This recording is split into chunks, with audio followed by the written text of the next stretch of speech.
আসসালামু আলাইকুম ওয়া রাহমাতুল্লাহি ওয়া বারাকাতুহু। কবিতর প্রেমী টিভি 97-এ সবাইকে আপনাদের স্বাগত। আশা করি আপনারা অনেক ভালো আছেন, আমি অনেক ভালো আছি। তো বন্ধুরা, আপনাদের জন্য আবারও নতুন একটি ভিডিও নিয়ে হাজির হয়ে গেলাম। তো অবশ্যই ভিডিওটা দেখবেন, ভিডিওটা স্কিপ করবেন না, যাতে কোনো জায়গায় বুঝতে অসুবিধা হয়।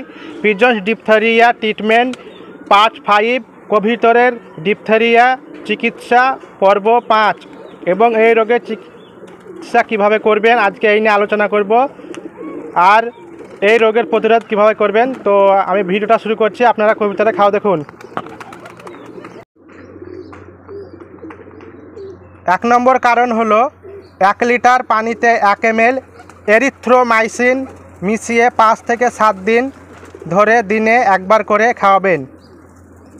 2 নম্বর কারণ হলো যদি উপরের ওষুধটি কাজ না করে তাহলে 1 গ্রাম অ্যাজিথ্রোমাইসিন পাউডার 1 লিটার পানিতে মিশিয়ে দিনে একবার করে 5 থেকে 7 দিন ব্যবহার করে খাওয়াবেন।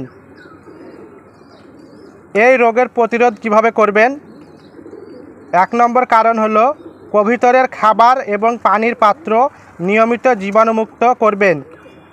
2 নম্বর কারণ হলো কবিতরের ঘরে পোকামাকড়, মাকড়সা, ইঁদুর এবং বিড়াল নিয়ন্ত্রণ রাখতে হবে।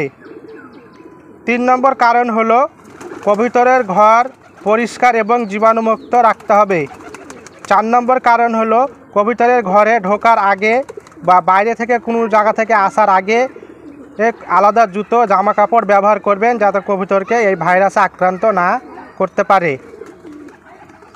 5 নম্বর কারণ হলো যদি টিনের পাত্রে বা টিনের ড্রামে খাবার রাখেন তাহলে ওই খাবারটি দেখবেন মরিচা ধরে যায়।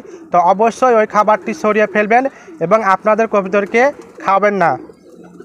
বন্ধুরা, যদি ভিডিওটা ভালো লেগে থাকে তো লাইক, কমেন্ট, শেয়ার করবেন, আপনাদের বন্ধুদের মাঝে ছড়িয়ে দেবেন, যাতে চিকিৎসার ব্যাপারে কিছু তথ্য জানতে পারে এবং পরবর্তীতে যে এর ভাইরাস না হয় সে ব্যাপারে সাবধান থাকবে।